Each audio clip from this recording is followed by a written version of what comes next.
Hey everybody, Andy Stickle here. Hope you're having a good day. Wanted to give you a quick tip for any law firm out there that sends out mailers to anyone that's part of a list. So for example, maybe you're a criminal defense lawyer and you get a list of everyone that was arrested the day before, or maybe you're a tax attorney and you get a list of, my camera's moving, and you get a list of everyone that is having a lien placed on their business or on their personal property, or anybody that's filing for bankruptcy or anything like that. There's a lot of people, a lot of law firms out there that get these lists, and they send letters to people that are on these lists. And the problem is that while you're sending this letter, about 25 other lawyers are sending letters as well. I remember about a year and a half ago, my old accountant, he's now my old accountant because you're going to hear this story,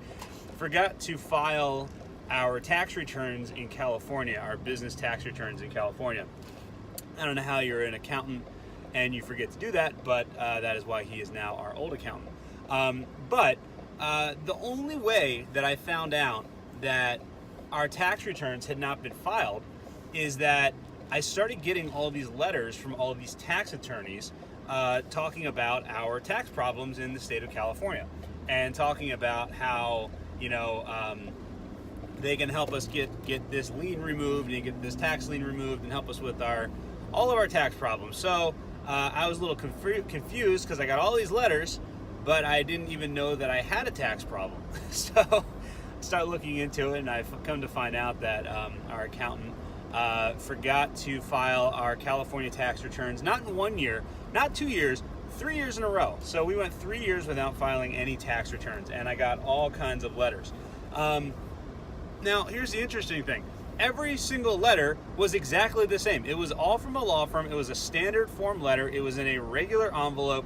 That's it. I could have picked one. If I actually was having a tax problem and I was going to hire a lawyer that way, I could have just basically drawn names from a hat. There was no difference. And what ended up happening inevitably is I opened one or two of them, and then I was like, okay, I kind of get the idea what's going on here. And then I threw them all away because I wasn't going to hire one of those attorneys anyway, because I've, working with attorneys, I know a lot of attorneys, and this was more my accountant's problem that he needed to fix for me. I also remember when I was 16 years old, I got a speeding ticket. And this was a long time ago, and as any 16-year-old kid did, I tried to hide the speeding ticket from my mom so that I would not, she wouldn't take my car away. But of course I did not, and I was able to do it for a couple days, but I did not, I didn't anticipate the flood of beat your speeding ticket letters that would be coming to my house within the next week. All from attorneys, all looked exactly the same. It was the same deal. So how do you, so what am I saying? Am I saying don't send letters to people? Absolutely not. I think it's a great way to get right in front of people that obviously need your services, but you've got to be smart about it. So how do you do it? Well, you send out a lumpy package. Now, stay with me. I know that sounds weird, but think about this. Have you ever gotten a package from anyone that obviously has something in it? Like a lot of times, Vistaprint, for example, sends out these free pens, and they put your law firm's name on it, they put your business name on it, they send you a free pen. Have you ever not opened that package? And if you're saying yes, I've seen that package come in and I've thrown it away and I haven't opened it, you're lying. That is, everyone opens lumpy packages because they're curious to know what's inside.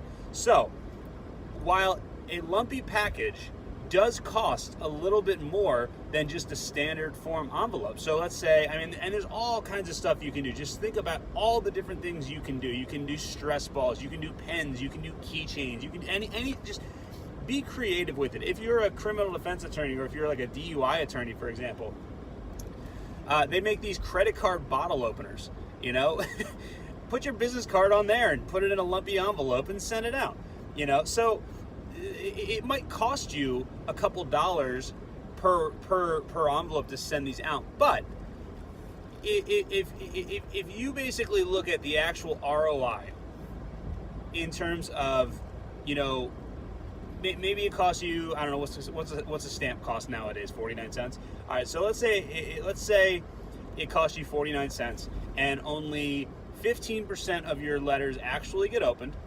And then, who knows what percentage of those people actually call you or do anything like that, versus something that actually maybe costs you $2 or $3, maybe even $5 per piece. But it gets a 100% open rate and gives people something that differentiates you from your competition. Even if the whole battle here is just getting them to open the package. So if you can get them to open the package, that's step one. And you're doing something different, you're separating yourself. So that's my tip to you today, is that if you are one of these lawyers that sends out letters to anyone that's been arrested or that's filing for bankruptcy or that has a tax problem or any other issue, try it for a month.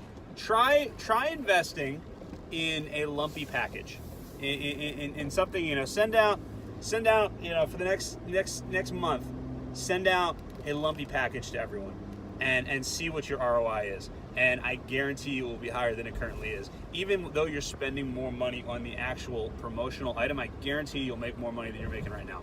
All right, let me know. Have you ever tried this? Has it worked for you? Am I wrong? Has it failed miserably? I know I'm not wrong, but have you tried it and it hasn't worked? What type of items have you used? Let me know in the comments below. All right, I'll talk to you guys later.